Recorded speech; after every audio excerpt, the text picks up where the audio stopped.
นั่นเลยผีเสื้อยายทำไมไม่เห็นแฮะผีเสื้อมันบินว่อนเลย แต่ยายไม่เห็นเลยใช่ตอนนี้มันบินบอนอยู่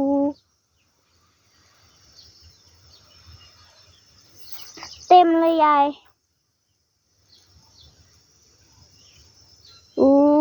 ว้าวมานี่หน่อยมานี่หน่อย มาตรงนี้หน่อย มาตรงนี้หน่อยมาตรงนี้หน่อย โอ้มันเริ่มมา มา แล้ว ตรงนี้หน่อยมาตรงนี้หน่อยบินเยอะเลยสวยงามค่ะสวยงามค่ะ สวยงามดอกไม้ก็งาม คนน่ะแฮนดี้น่าจะเอาถุงมาเนาะแฮนดี้ได้เลยนะเนี่ยรู้ไหมแป๊บเดียวได้เลย แน่ใจไหมแน่ ใจใช่ไหมก็มีถุงอยู่นะแฮมีถุงอยู่นะแฮคนน่ะมันวินตอมพี่น้องเอ้ยจริงยายทีแรกกะลี่น่าจะเอาถุงมาแล้วแหละยายดูเดี๋ยวยายหาให้เดี๋ยวยายหาให้แฮร์รี่จะได้มันยังไงล่ะก็จับเทียวเลยแมงผีเสื้อค่ะแฮร์รี่ดูสิผีเสื้องามเดี๋ยวเอาไปถ่ายผีเสื้อก่อนตาผีเสื้อเยอะเลยอะไรบ้าน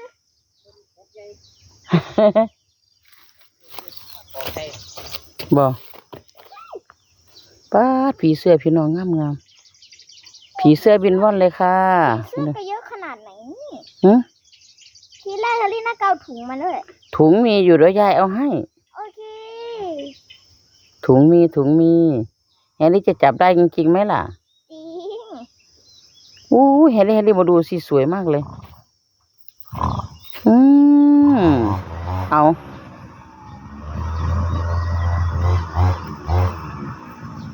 สวยมากเลยค่ะว้าวคุณตาก็เริ่มทำงานแล้ว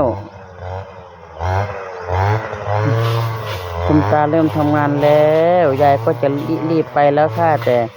ถ่ายผีเสื้อก่อนนะคะห้ามค่ะพี่น้องมายายเดี๋ยวลูกเดี๋ยวนี่อะไรนะดูแฮร์รี่ดูผีเสื้อสิสวยมากเลยคุณน่ะส้มก็มีมันแลนหมุนมันแลนอ้อมวนสีฟ้าก็มีสีส้มก็มีสีดำก็มีทุกสีเลยแฮสีขาวก็มีสีเหลืองก็มียายเพิ่งเคยเห็นสีฟ้าเหรอใช่